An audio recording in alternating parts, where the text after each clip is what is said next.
میں ایک میں آپ کے سامنے واقعہ عرض کرتا ہوں، اس میں ہمارے لیے سیکھنے کے لیے بہت کچھ ہے۔ حضرت سیدنا اسرائیل علیہ السلام یہ وہ فرشتے ہیں جن کی ڈیوٹی اللہ تعالیٰ نے روح قبض کرنے میں لگائی ہے، موت کا فرشتہ جنہیں کہا جاتا ہے۔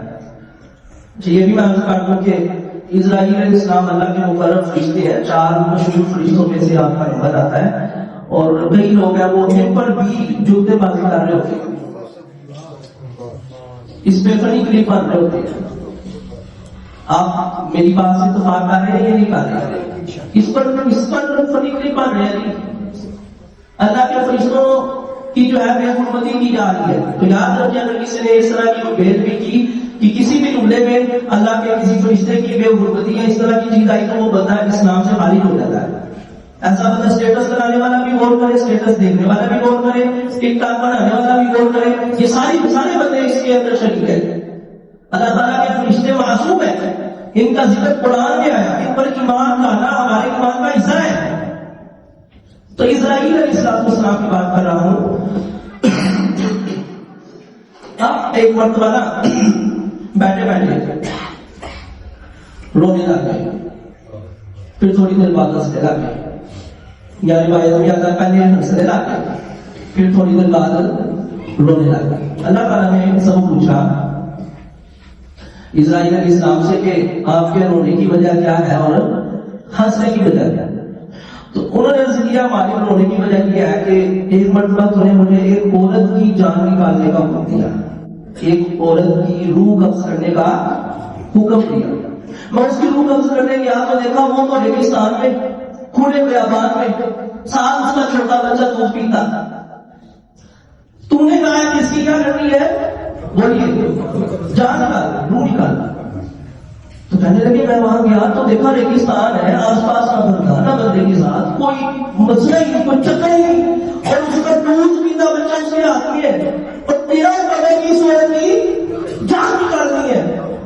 مالک مجھے تو بچے میں ترس آیا ہے، مجھے تو بچے میں ترس آیا، ماں کی بھی روح نکل جائے گی تو بچہ ہی رہ جائے گا۔ لیکن میں نے سوال نہیں کیا، اللہ تیرا حکم تھا، میں نے روح قبض کر لی۔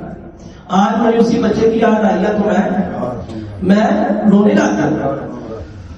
چل کہا تیرے ہنسنے کی وجہ کیا ہے؟ اللہ تو نے مجھے ایک برے شخص کی روح قبض کرنے کا کہا، برے شخص۔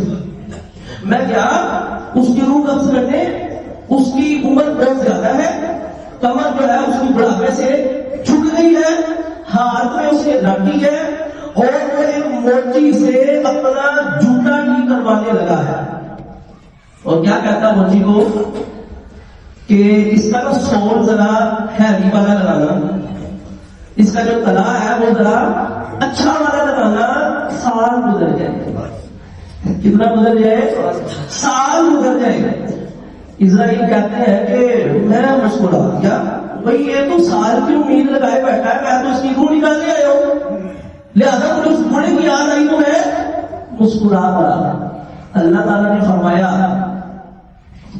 ان الذی ابکاک هو الذی اضحک، کہا جس نے تجھے رلایا تھا اسی نے تجھے ہنسایا ہے، یعنی کہ جس بچے پہ تم نے رحم کیا پتہ نہیں کہ بعد میں کہاں جائے گا، اس کی پرورش کون کرے گا، تجھے رونا آ گیا۔ اے اسرائیل یہ برا کوئی بچہ ہے جو بڑھاپے تک پہنچا ہے، میری قدرت وہاں بھی کام کرتی ہے جہاں ساری اسباب ختم ہو جاتے ہیں۔ آپ کو بات سمجھ آئی نہیں؟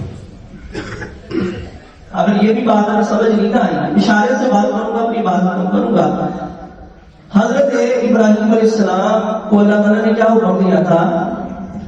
اپنی بیوی حضرت حاجرہ اور ان کے بیٹے حضرت اسماعیل علیہ السلام کو مکہ مکرمہ کی وادی میں چھوڑ کر آ جائیے۔ وہاں پر گئے تو وہاں کوئی پانی تھا؟ بولیے، کوئی بندے تھے وہاں؟ کوئی آبادی تھی؟ حضرت حاجرہ کے لیے عرض کرنے لگی اپنے شوہر سے کہ ابراہیم علیہ السلام آپ ہمیں کہاں چھوڑ کے جا رہے ہیں؟ ادھر تھوڑا بتا نہ بندے کی ذات نہ کھانے پینے کی چیزیں آپ چھوڑ کے جا رہے ہیں۔ ابراہیم علیہ السلام خاموش ہے، آپ نے کوئی زبان نہیں آپ نے جو ہے وہ استعمال فرمائی.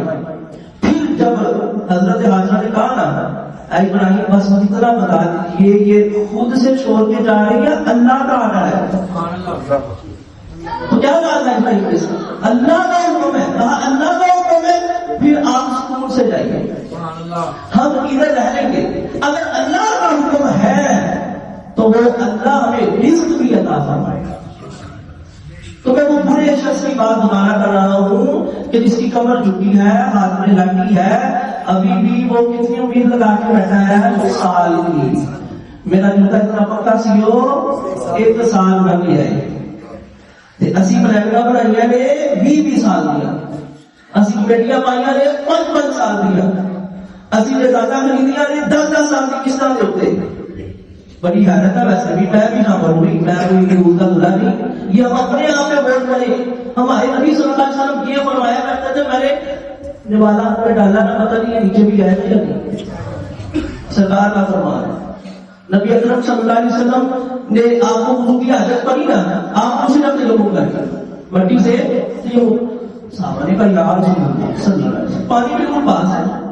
تیمم تو تب کیا جاتا ہے جب پانی نہ ہو. آپ نے تیمم کیوں کیا؟ وہ فرماتے پتہ نہیں میں اس پانی تک پہنچ بھی سکتا ہوں یا نہیں پہنچ سکتا.